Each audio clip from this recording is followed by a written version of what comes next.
I'm India Brown, And I'm Sydney Wilson. and we are two Southern gals making it in the big city world where we both work on a Broadway show. And this is our podcast, Social Cues, a show where we put away our show scripts and stage blocking And have real conversations about how it feels being professional performers in a lucrative industry. one topic at a time. What's up, Social Cues? It's Sydney here. And it's India. We're bringing you guys to work with us today, just giving you a few behind the scenes looks. We are interviewing a couple of our colleagues, asking them just the important question of what's the best part about being a Broadway performer and what's the most challenging, and see what they share. And then we have a part 2 where they get challenged with the game I was challenged with this 50 years of hip hop, and see if they can get this DMX song right. So come and follow us and see what they have to say. Oh, and also we are going to share just a small little sneak peek into what Sydney and I do for our preps and our makeup preparations. So stay tuned. What is the best thing about being a Broadway performer? Oh man, for me, I would definitely say getting to connect with the audience and seeing their expression, especially on days where you're really tired or sore, and you look out and you see that little girl or little boy in the audience just eager and excited. That always just gives me the energy I need to get through and remember why I'm doing this. The best part of being a Broadway performer is the magic that I get to bring every night to people, and the storytelling. The storytelling to someone, this may be their first experience with theater, or this may be their last experience with theater, but I get to tell this story, this beautiful story, every night, and it brings me so much joy. The instant gratification. So the best part about being a Broadway performer is doing the show for someone in the audience for the first time, and also just knowing that I'm changing someone's life. I believe the best part for me about being on Broadway is honestly when I look out and see people like reacting to the things that we're doing. Like most of the time I look out and when I see people wiping tears with tissue, that's when I'm like, okay, let me tap back in, you know. What's the best part about being a Broadway performer? Can we edit that? Okay. What is the best part about being a Broadway performer? It probably, to me, has to be the people that I come across. Because you come across people who make like lifelong impressions on you. And that's where you build like great friendships that last for a long time. It's just the industry that I'm in. The schedule, that's the best part. Love the schedule. And it's the best thing I can ever ask for from the lucky stars, really. The best part about being a Broadway performer, I would say, is getting to, I guess, see all the people that you're inspiring, like actually seeing their faces and how they're reacting to what's happening on stage, to what you're doing. I think that's the best part, because it shows that it's not about you, that, you know, it's about giving back and inspiring and changing someone's life. And I think that's one of the best parts, yeah. Best part of being a Broadway performer, I have to say, is the community. The people that I work with, like, it would not be what it is without these amazing people that I work with on the stage and off. I have 4 questions for you. Give it to me. First question. What is the best part about being a Broadway performer? Oh my gosh, you all working with the people I work with, knowing what it took to get here is the celebration every day.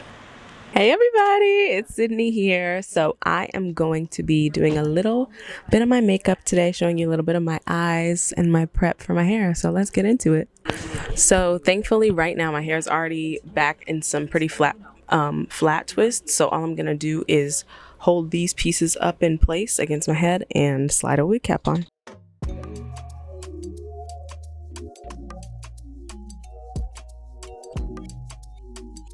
And one more for good measure.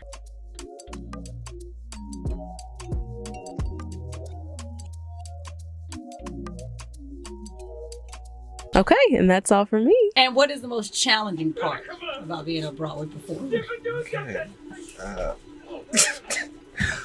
The most challenging part, I would say, is maintaining your body physicality while doing 8 shows a week, because it's not easy.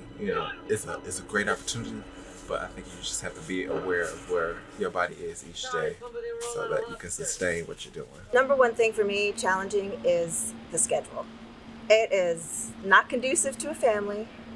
It is tough, weekends, nights, and you have kids, and so the schedule is definitely tough for me. Got you. Schedule.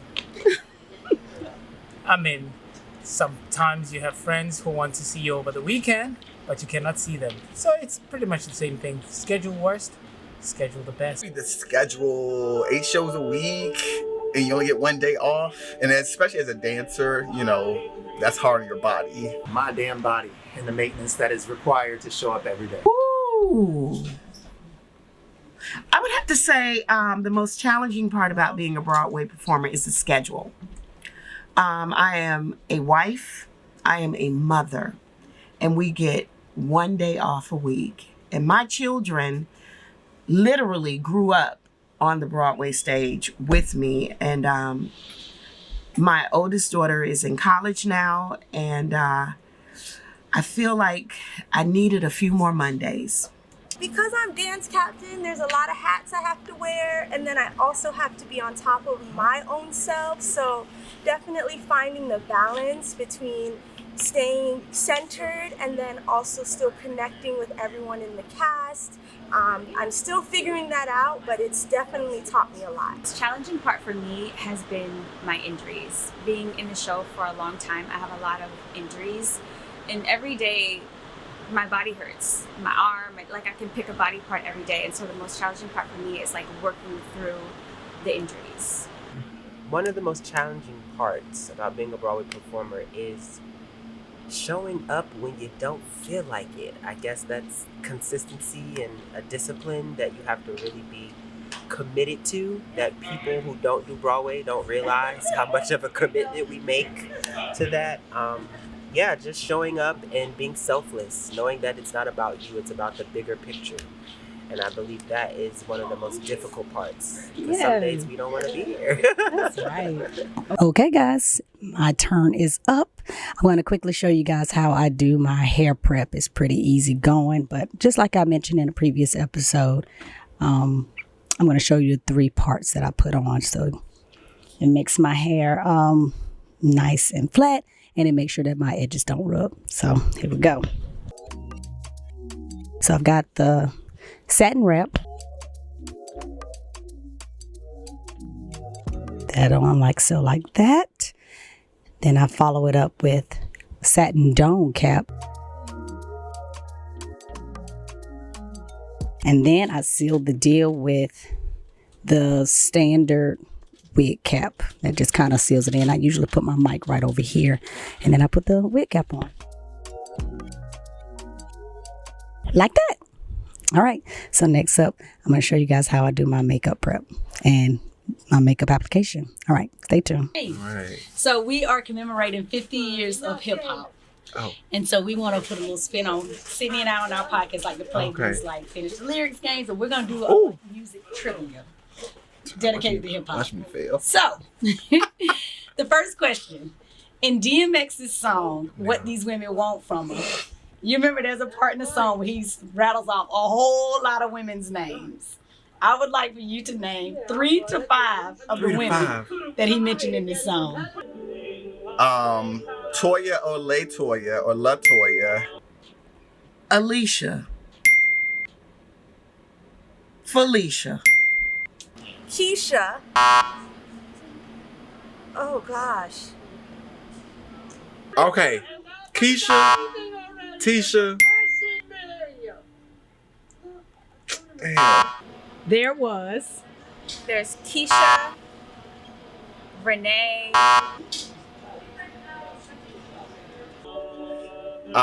Is there a Keisha in there? I feel like there's a Pam. Oh no, Pam. Shauna. Sarah. Bonita. the first question. Yikes. In the song by DMX, What These Women Want From Her, he mentions quite a few women. Mm-hmm. Can you name 3 to 5 of the women? Keisha, Felicia, Brenda. Come on, kill it. I don't know. DMX. Kim, I don't know. I think so. I think I got 3 of them. I don't know. Help me. Oh my God, I don't know this song, but this is it when he's like, Shanita, Gordita, Yeah. Shaw, Yeah. Kathy. Yeah. I don't know their names. Okay, that's 3 that you done rattled off, so we'll take it. Okay. Can you name 3 to 5 of the women that he mentioned in that song? There was Ooh, okay. So Donna, Rashida or Rashada. There was Tina. There was who? Tina, Tamika.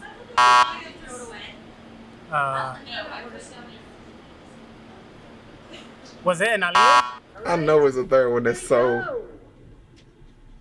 It's one of them, Brianna. No. Final answer. Tina, Megan, Tanisha. I don't even know. Linda. I don't know. I don't really know. Okay. Close. All right. Okay. I don't know. Okay. I'm sorry, DMX. I'm sorry. Yeah, that's it. That's all I got. And I put myself in there. You sure did. Hi. Okay. Bianca Del Rio, maybe. I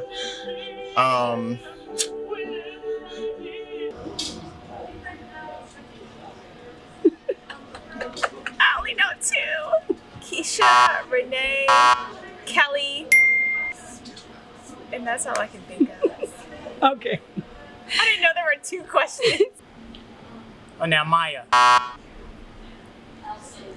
But I know there was a Tina and a Tamika. Final answer. Final answer. Why couldn't you ask me about Lyrics. God, MC Hammer or something and his pants?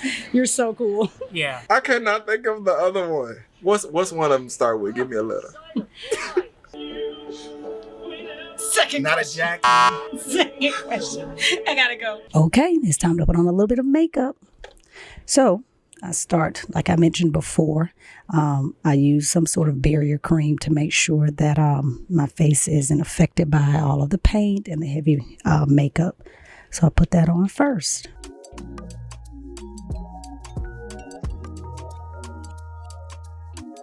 And I just put it all over my face, all over my eyelids, forehead, nose, all of the skin on my face. And then usually I don't put on my foundation yet. What I will do is I'll go ahead and put on my eyeshadows. So got a fun little palette here. And I don't know if you guys remember, I use it as one of the tips, but I always spray my brushes when I'm putting on my eyeshadow with water so that the color can pop a little bit better. So here we go.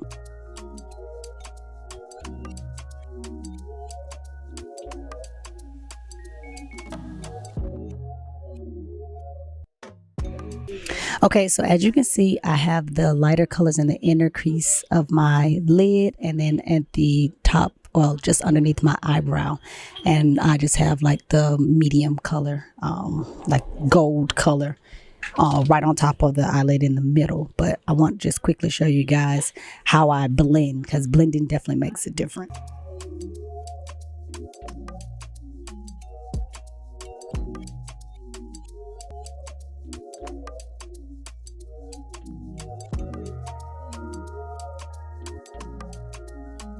So that is it for the eyeshadow. As you can see, I finished it off with the darkest color on the outer lid, just right at the bottom part of the lid. And then I kind of put it into like the crease of the lid to kind of give it a little depth.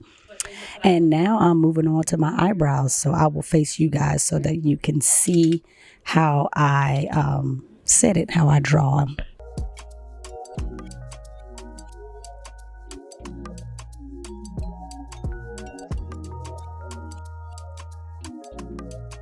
So I went ahead and did one line underneath, like a really thin line along the brow line.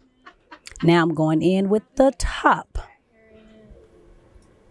So you start with 2 lines, line at the bottom brow, line at the top brow, and then you just lightly fill it in.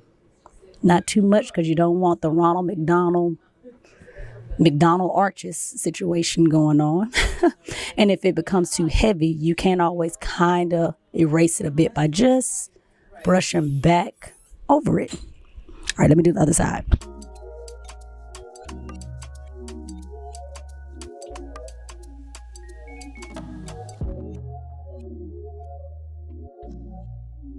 And voila, shadow on, brows are on. Now for the full face foundation. So I've been given a tip from many makeup artists, less is more, depending on the type of foundation that you use. I use the liquid foundation, Iman. It's in Earth 3 color. This one really goes on kind of heavy, so the model for this one is definitely less is more. So what I usually like to do is put it on either like a little glass palette, or I just use a little piece of paper, spread it on there. But it's the special kind of painter's paper. You can't really tell from this, but I use the painter's paper, which makes it a little bit soft, so it won't just dry up and absorb into the paper. So I put my makeup on there, and then I use my brush and I dab it on, just, enough that I need, and I put it around just so it can spread evenly on my face. All right, here we go.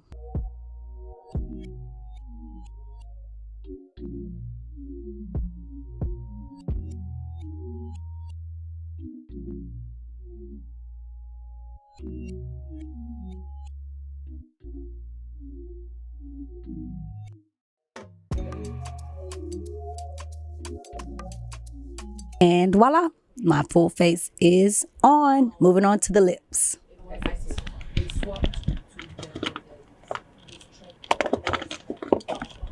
Okay, so for this show, it requires a dark lip. I'm using a MAC.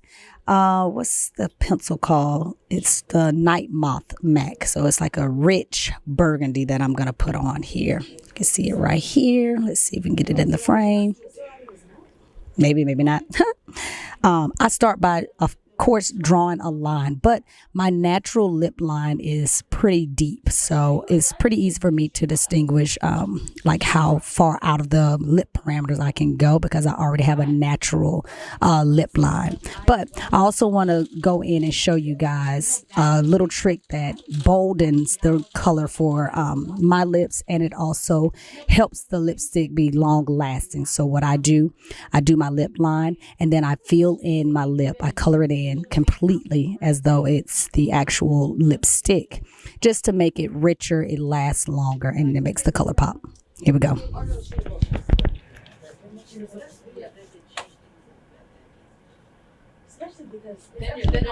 Quick tip, if you want to do that sexy Rihanna like V-shaped lip at the top, what you do, you kind of do like an X crisscross. If you can see really closely here, you start it at the top of wherever your natural lip line is, you go down, and then the other side down, and you kind of create this like X effect. And that kind of makes that really cute deep V right in the center of your lip to kind of set the tone for a really cute lipstick.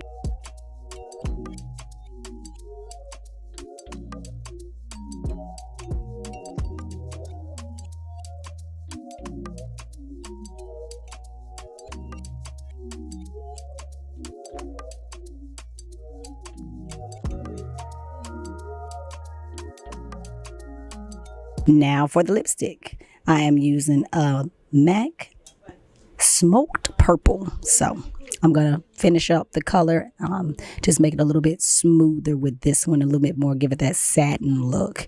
Although the color is already rich because I already kind of lined it in pretty heavily on my lip. Seal the deal with this lipstick. Here we go.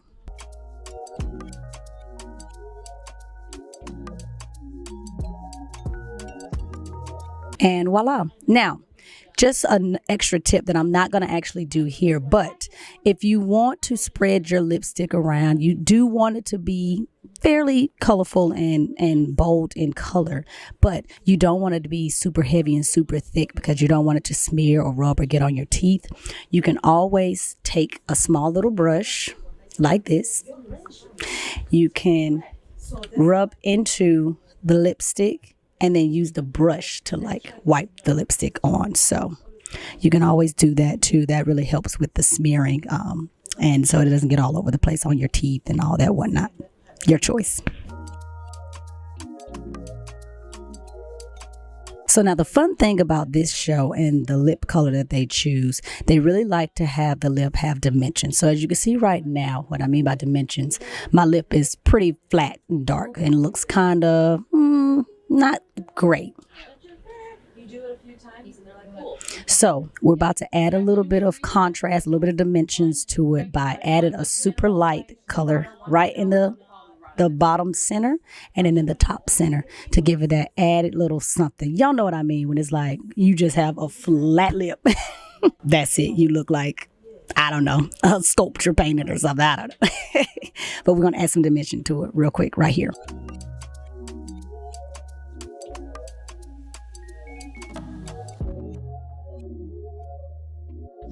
So I started with a cream sort of lip color to base it in the center, as you can see already. And now I'm going to move to like a shadow type of powder to really seal it in, lock it in, and make sure that the color doesn't smear.